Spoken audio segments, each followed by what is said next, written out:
In today's video, I'm going to teach you how to view archived users in Trello. By the end, you'll know exactly where to look inside your workspace to review who's in, who's a guest, and who's waiting to join, along with a few tips to interpret what you see. Start by opening Trello and heading to your boards page. From there, look to the left sidebar and find the Workspaces section. This is your hub for people and permissions, so everything related to members lives here. Click Workspaces, then choose the specific workspace you want to review. If you're part of multiple workspaces, make sure you select the one that actually contains the boards and people you're interested in. Note that you'll see the most options if you're a workspace admin. If you don't see settings, you might need admin access. Once you're in the workspace, open Settings. This is where Trello centralizes membership controls, billing, security, and related tools. Inside Settings, go to Members. This page lists everyone currently associated with the workspace. Use the search field at the top to quickly look up a person by name or username.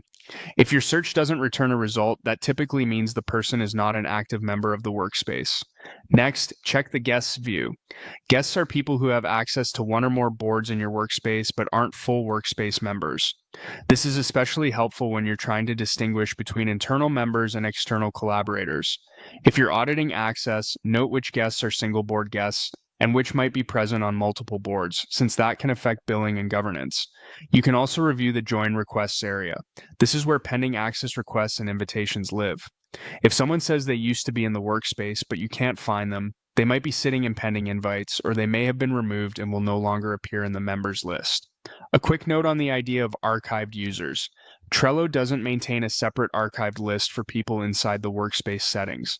When someone is removed, they disappear from members, though their past activity remains on cards and boards for historical context. If you're auditing who has access right now, the members page, the guests view, and join requests together give you the full picture of current and pending access. That's it. Open your workspace, go to Settings, review members, guests, and join requests, and use the search to pinpoint individuals quickly. Thanks for watching, and I hope this helped you confidently review people in your Trello workspace.